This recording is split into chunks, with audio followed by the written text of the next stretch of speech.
Hello दोस्तों, स्वागत है आपके अपने यूट्यूब चैनल एडुमैन रैक सीट पर। आपका जो आरआरबी ग्रुप डी का जो एग्ज़ाम हुआ है 5 अगस्त की, जो आपकी फर्स्ट शिफ्ट हुई है, उसका हम आपको 100% एनालिसिस करेंगे। प्लीज़ वीडियो को लाइक और चैनल को सब्सक्राइब जरूर कर लें। जो आगे आने वाली शिफ्ट है उनके लिए बहुत ही इंपॉर्टेंट वीडियो होने वाली है। क्वेश्चन है आपका कि किसी वस्तु के संवेग यानी कि मोमेंटम में परिवर्तन की दर किस राशि के बराबर होती है, यह क्वेश्चन है। 4 ऑप्शंस आपके दिए गए थे। ए त्वरण, बी ऑप्शन था कार्य, सी ऑप्शन था बल और डी ऑप्शन था आपका वेग यानी कि वेलोसिटी। जो आपका करेक्ट जो ऑप्शन था ऑप्शन नंबर सी यानी कि फोर्स, बल इसका एकदम करेक्ट आंसर था। किसी वस्तु के संवेग में परिवर्तन की दर बल के बराबर होती है। ये हमने आपको बताया, इसको एक्सप्लेन भी हमने किया है कि न्यूटन की गति के दूसरे नियम के अनुसार किसी वस्तु के संवेग परिवर्तन की दर उस पर लगाए गए असंतुलित बल के समानुपाती होती है। फॉर्मूला है F=m×a, ये फॉर्मूला होता है आपका।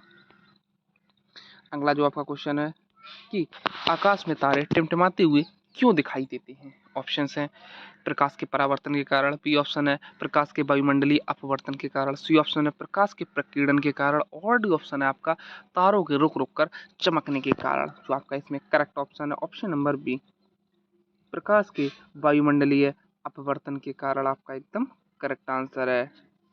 एटमॉस्फेरिक रिफ्रैक्शन इसका एकदम करेक्ट ऑप्शन है। इसी को हमने कुछ एक्सप्लेन भी किया है कि पृथ्वी के वायुमंडल की अलग अलग परतों का घनत्व और तापमान बदलता रहता है। जब तारों का प्रकाश इन परतों से होकर गुजरता है तो उसका लगातार अपवर्तन होता है, जिससे तारों की आवासीय स्थिति बदलती रहती है और वे टिमटिमाते हुए प्रतीत होते हैं।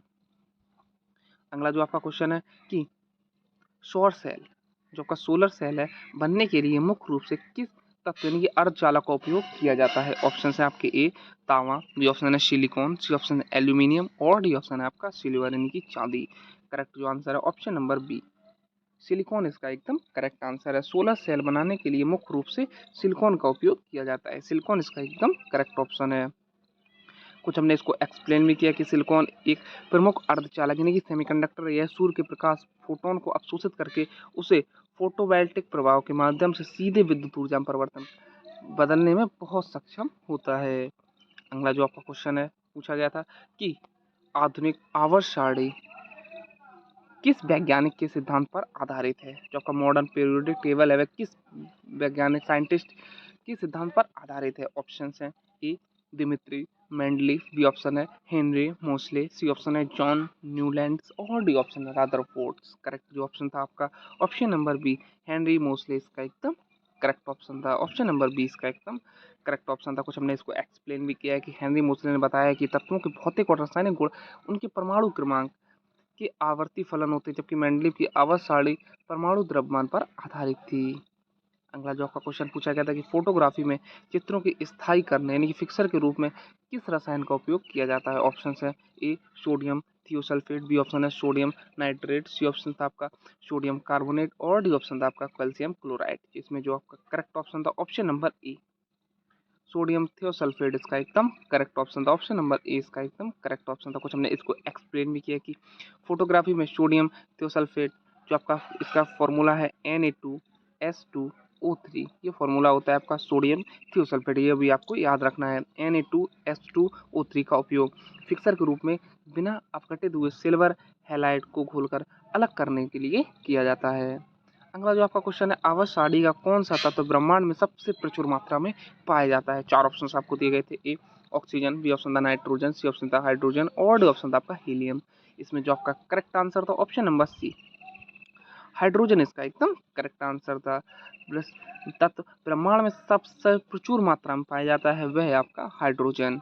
इसी को कुछ एक्सप्लेन भी किया कि पूरे ब्रह्मांड में सबसे प्रचुर मात्रा में पाया जाने वाला हाइड्रोजन जो लगभग 75% है। यदि पृथ्वी के वायुमंडल में पूछा जाए तो नाइट्रोजन और भूपर्पट्टी पर ऑक्सीजन सर्वाधिक है। यह भी आपसे पूछा जा सकता है कि देखो अगर ब्रह्मांड में पूछे तो हाइड्रोजन, अगर पृथ्वी के वायुमंडल में पूछा जाए तो कौन सा है सबसे ज़्यादा है नाइट्रोजन, अगर भूपर्पट्टी पर पूछा जाए तो सबसे ज़्यादा कौन है ऑक्सीजन।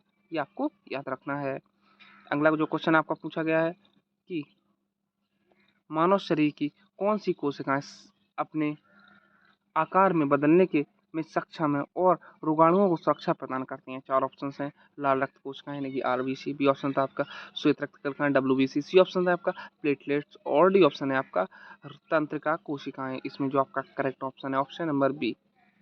ऑप्शन नंबर 20 का एकदम करेक्ट आंसर है श्वेत रक्त कण कोशिकाएं यानी कि डब्ल्यूबीसी इसका एकदम करेक्ट आंसर है। कुछ हमने इसको एक्सप्लेन भी किया कि श्वेत रक्त कणिकाएं विशेषकर न्यूट्रोफिल और मोनोसाइट्स अमीबा की तरह अपना आकार बदलती रहती हैं।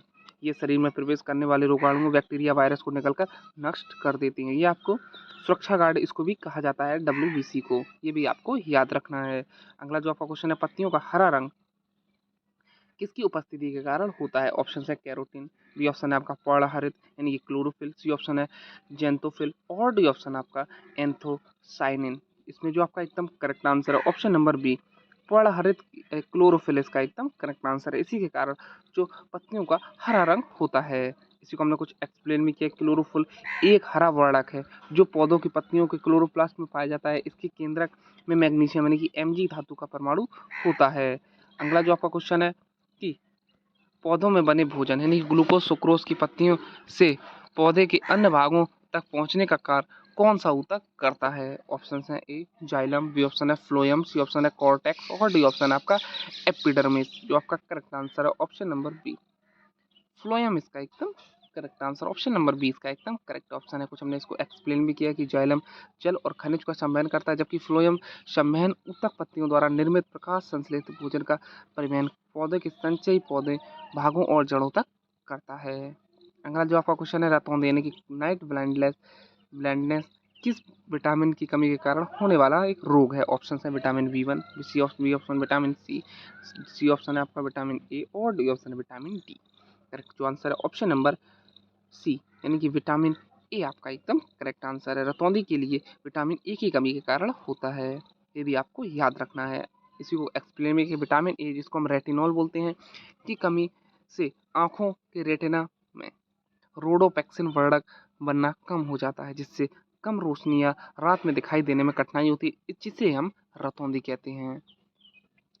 अगला जो आपका क्वेश्चन है कि गहरे समुद्र में जल की गुणवत्ता तापमान और जहाज़ों की गतिविधियों की वास्तविक समय से निगरानी के लिए भारत द्वारा हाल ही में शुरू की गई तटीय समुद्री अवलोकन प्लेटफॉर्म का नाम क्या है? ऑप्शन है सागर मित्र, बी ऑप्शन है आंख सागर यानी कि ओशियनी, सी ऑप्शन है ओशन सैट्स और डी ऑप्शन समुद्री शक्ति। करेक्ट जो आंसर है ऑप्शन नंबर बी सागर आंख यानी कि ओशियन आई इसका करेक्ट आंसर है। इसको हमने इसको एक्सप्लेन भी किया कि भारतीय राष्ट्रीय महासागर सूचना सेवा केंद्र और तटरक्षक बल द्वारा समुद्री सुरक्षा प्रदूषण प्रबंधन और तटीय चक्रवात अलर्ट करने के लिए उन्नत रडार और एआई आधारित डेटा संग्रहण प्रणाली आंख सागर को क्रियान्वित किया गया है, ये आपको याद रखना है।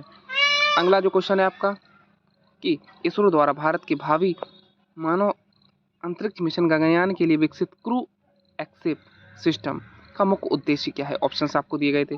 ए अंतरिक्ष यात्रियों को अंतरिक्ष में भोजन पहुंचाना, बी ऑप्शन है आपात स्थिति में रॉकेट में खराबी आने पर यात्रियों के कैप्सूल को सुरक्षित करना, सी ऑप्शन आपका यान की लैंडिंग स्पीड बढ़ाना और डी ऑप्शन था आपका रॉकेट में ईंधन भरना। इसमें जो आपका करेक्ट आंसर था ऑप्शन नंबर बी आपात स्थिति में रॉकेट में खराबी आने पर यात्रियों के कैप्सूल को सुरक्षित करना इसका एकदम करेक्ट ऑप्शन था। इसी कुछ हमने एक्सप्लेन भी किया है कि क्रू एस्केप सिस्टम एक उच्च त्वरण मोटर प्रणाली है। यदि रॉकेट के में लॉन्च के समय या उड़ान के दौरान कोई खराबी आती है तो यह अंतरिक्ष यात्रियों वाले मॉड्यूल को रॉकेट से सुरक्षित दूरी पर खींचकर पैराशूट की मदद से समुद्र में सुरक्षित उतार देती है।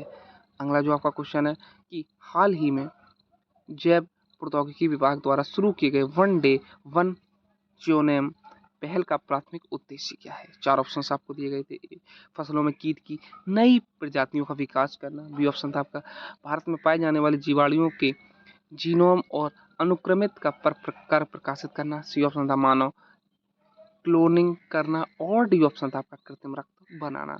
जो आपका एकदम करेक्ट ऑप्शन था ऑप्शन नंबर बी भारत में पाए जाने वाले जीवाणुओं और जीनोम को अनुक्रमित कर प्रकाशित करना आपका एकदम करेक्ट आंसर था।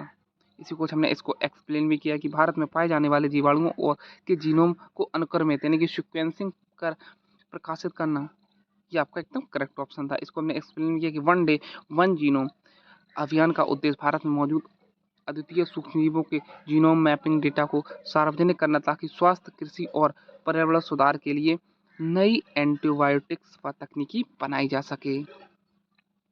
अगला जो आपका क्वेश्चन है कि भारत में पहली एकीकृत स्मार्ट रेल कोच निर्माण तकनीक जिसमें कोचों को स्वचालित दरवाजे, एआई आधारित सीसीटीवी और ब्रेक हेल्थ सेंसर लगे होते हैं, किस रेल के डिब्बे के कारखाने द्वारा पेश की गई है। ऑप्शन है Integral Coach Factory Chennai, B option है Modern Coach Factory Raebareli, C option है आपका रेल कोच फैक्ट्री कपूरथला और डी ऑप्शन है आपका चित्तरंजन लोकोमोटिव। करेक्ट जो आंसर है ऑप्शन नंबर बी आपका एकदम करेक्ट आंसर है।